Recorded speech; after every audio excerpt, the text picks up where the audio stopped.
നവകേരള യാത്രയ്ക്കിടെയുണ്ടായ സുരക്ഷാ ഉദ്യോഗസ്ഥരുടെ മർദ്ദനത്തിൽ ഗവൺമെന്റിന്റെയും സുരക്ഷാ ഉദ്യോഗസ്ഥരുടെയും മുൻകൂർ ജാമ്യാപേക്ഷയിൽ ചൊവ്വാഴ്ച വിധി പറയും. ഇന്നും അതിരൂക്ഷമായ വിമർശനമാണ് SITക്ക് നേരെ കോടതിയിൽ നിന്നുണ്ടായത്. വിവരങ്ങളുമായി ആലപ്പുഴയിൽ നിന്ന് സുധീഷ് ഗോപാൽ ചേർന്നു. സുധീഷ്, വളരെ രൂക്ഷമായ വിമർശനം ഇന്ന് SITക്ക് നേരെ ഉണ്ടായിട്ടുണ്ട്. എന്തായാലും വിധി ചൊവ്വാഴ്ചയാണ്. പറയൂ, ഇന്ന് എന്തൊക്കെയാണ് കോടതിയിൽ സംഭവിച്ചത്?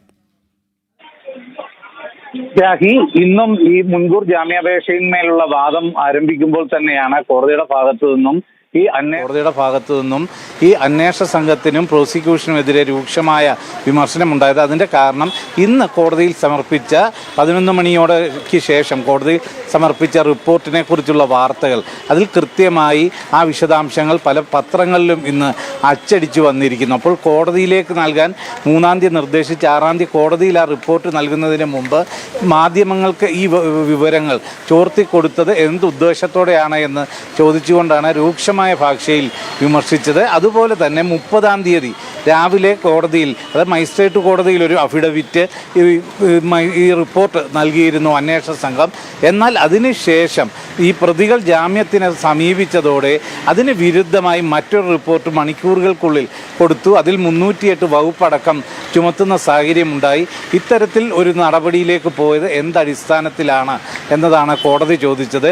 അഥവാ ഇവർക്ക് ജാമ്യം ലഭിച്ചാൽ പിന്നീട് നോട്ടീസ് നൽകിക്കൊണ്ട് അവരുടെ ജാമ്യം റദ്ദാക്കിക്കൊണ്ട് അവരെ അറസ്റ്റ് ചെയ്യുന്ന അടക്കമുള്ള നടപടിയിലേക്ക് പോകാം. അത് 308 ചുമത്തുകയാണെങ്കിൽ പിന്നീട് ചെയ്യാവുന്ന കാര്യമാണ്. അതിന് നിൽക്കാതെ, നിയമപരമായി നേരിടാതെ എന്തിനീ വളഞ്ഞ വഴിയെ പോയി 308 അടിയന്തരമായി വകുപ്പ് ചുമത്തുന്നു എന്നത് കോടതിയിൽ റിപ്പോർട്ട് നൽകി എന്നതാണ് പിന്നീട് കോടതി വിമർശനപരമായി ചോദിച്ചത്. ഇത് സംബന്ധിച്ച് റിപ്പോർട്ട് പ്രതിഭാഗം അഭിഭാഷകനോട് സംബന്ധിച്ച് അഫിഡവിറ്റ് നൽകാനും നിർദ്ദേശിച്ചിട്ടുണ്ട്. അതിൻ്റെ കൂടി അടിസ്ഥാനത്തിലാവും ചൊവ്വാഴ്ച ഇനിയും ഈ ജാമ്യാപേക്ഷ പരിഗണിക്കുന്നത്.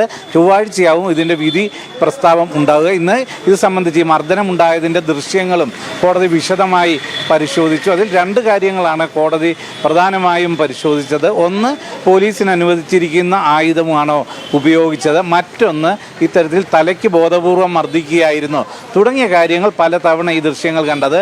പോലീസ് സമർപ്പിച്ച ദൃശ്യങ്ങളും അതിനു പുറമെ ഈ വാദികൾ സമർപ്പിച്ച ദൃശ്യങ്ങളും കോടതി വിശദമായി പരിശോധിച്ച് അതിലൊരു നിഗമനത്തിലെത്തിയിട്ടുണ്ട് എന്നതാണ് നമുക്ക് മനസ്സിലാക്കാൻ കഴിയുന്നത്. ഇതേസമയം ബോധപൂർവം തലയ്ക്ക് അടിക്കുകയായിരുന്നില്ല, ഇത് സംരക്ഷിക്കുക എന്ന ലക്ഷ്യത്തോടെയാണ് ഗൺമാന്മാരുടെ ഭാഗത്തു നിന്നും ഉണ്ടായ സമീപനം എന്നതായിരുന്നു പ്രതിഭാഗം വാദിച്ചത്. എന്നാൽ കൃത്യമായ ലക്ഷ്യത്തോടെ മുഖ്യമന്ത്രിയെ തൃപ്തിപ്പെടുത്താനും ഈ പ്രതിഷേധങ്ങളെ അടിച്ചൊതുക്കാനും വേണ്ടിയുള്ള ബോധപൂർവമായ ശ്രമത്തിൻ്റെ ഭാഗമായിരുന്നു ആലപ്പുഴയിൽ ലോക്കൽ പോലീസിൻ്റെ കൺട്രോളിൽ നിന്ന് സംഭവത്തിൽ ഗൺമാന്മാർ നടത്തിയ ഈ അതിക്രൂരമായ മർദ്ദനം എന്നതായിരുന്നു വാദിഭാഗത്തിൻ്റെ വാദം. ഇത് സംബന്ധിച്ച് ഏതെങ്കിലും ഇവർക്ക് മറ്റൊരു ലക്ഷ്യമുണ്ടായിരുന്നോ എന്ന ചോദ്യത്തിന് പ്രോസിക്യൂഷൻ എന്നാൽ ഒരു തരത്തിലുള്ള മറുപടിയും കൃത്യമായി നൽകിയിരുന്നില്ല എന്നതും ശ്രദ്ധേയമാണ്. രാഖി.